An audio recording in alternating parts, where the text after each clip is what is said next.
Assalamualaikum warahmatullahi wabarakatuh. Perkenalkan, nama saya Alfitri Septiani Kaputri, NPM 1950419 dari kelas Biologi A. Tujuan saya dalam membuat video ini yaitu untuk memenuhi salah satu tugas mata kuliah profesi pendidikan. Di sini saya akan mempresentasikan beberapa kompetensi yang harus dimiliki oleh seorang guru. Nah, sebelum kita mengetahui kompetensi-kompetensi apa aja yang harus dimiliki seorang guru, kita juga harus terlebih dahulu mengetahui sebenarnya guru itu apa sih?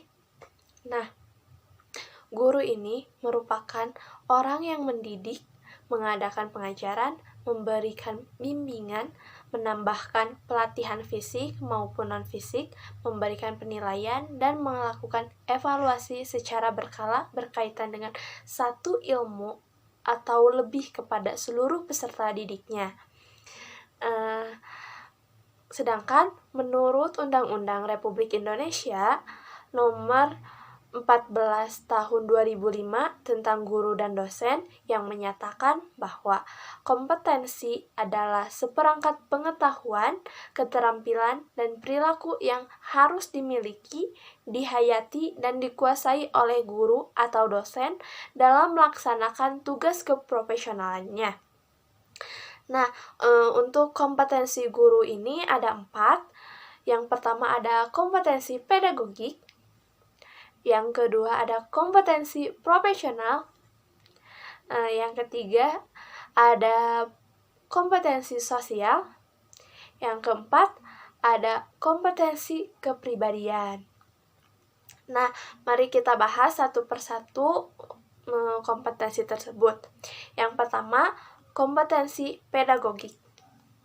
Untuk kompetensi pedagogik ini merupakan kompetensi atau suatu kemampuan yang harus oleh seorang guru karena berkenaan dengan karakter siswa yang dilihat dari berbagai aspek seperti aspek moral, emosional, dan intelektualnya.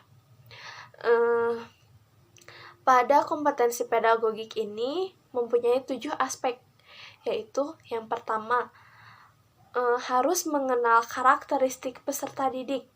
Jadi, seorang guru itu harus mengetahui bagaimana karakter dari setiap peserta didik yang diajarnya. Yang kedua, dapat menguasai teori belajar dan prinsip-prinsip pembelajaran. Ya, tentunya seorang guru harus menguasai teori pembelajarannya agar dapat diterima oleh peserta didik. Yang ketiga, mampu mengembangkan kurikulum. Jadi kita tuh harus bisa mengembangkan kurikulum semenarik mungkin agar si peserta didiknya tidak bosan belajar dengan kita. Terus yang keempat, menciptakan kegiatan pembelajaran yang mendidik.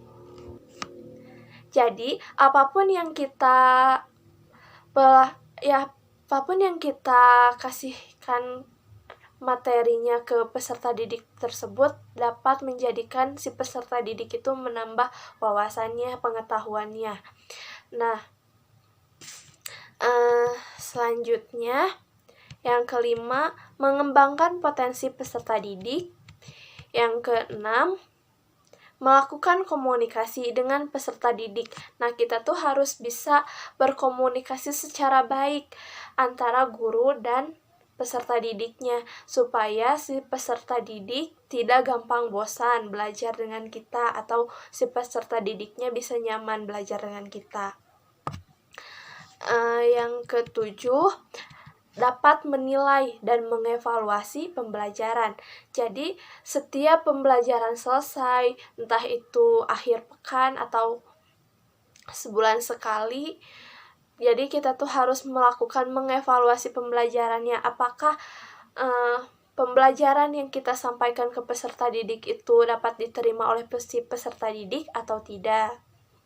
Nah, selanjutnya kita memasuki ke kompetensi yang kedua, yaitu ada kompetensi profesional. Nah, kompetensi profesional ini dalam melakukan pembelajarannya harus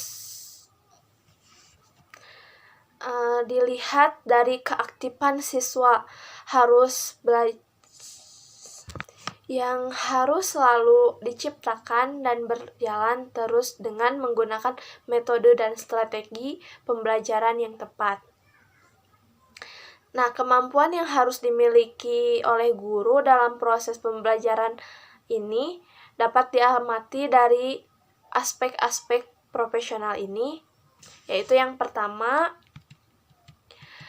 seorang guru harus bisa menguasai materi, struktur, konsep, dan pola pikir keilmuan yang mendukung pada mata pelajaran yang diampunya. Yang kedua yaitu seorang guru dapat menguasai standar kompetensi dan kompetensi dasar mata pelajaran atau bidang pengembangan yang diampunya. Yang ketiga, mengembangkan materi pelajaran yang diampu secara kreatif sehingga dapat mengembangkan keprofesionalannya secara berkelanjutan dengan melakukan tindakan reflektif. Yang keempat,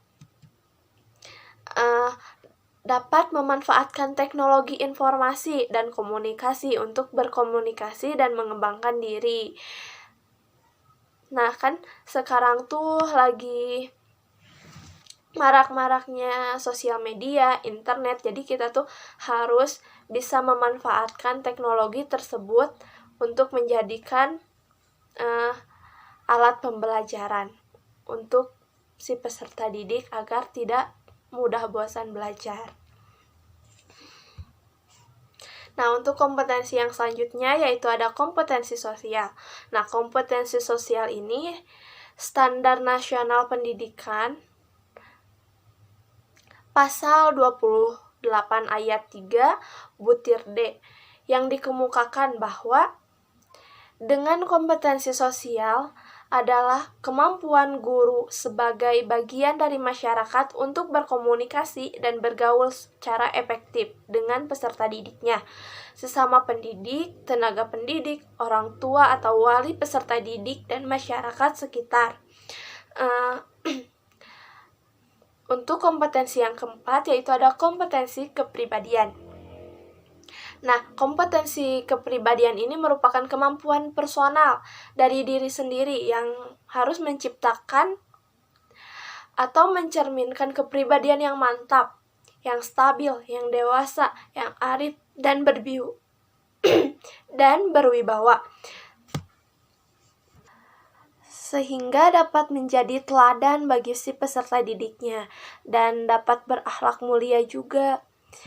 Jadi bisa dicontoh juga oleh si peserta didiknya.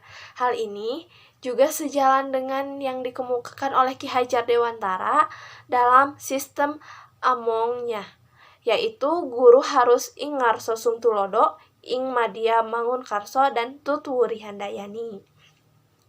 Mungkin segitu yang bisa saya paparkan, kurang lebihnya saya mohon maaf. Assalamualaikum warahmatullahi wabarakatuh.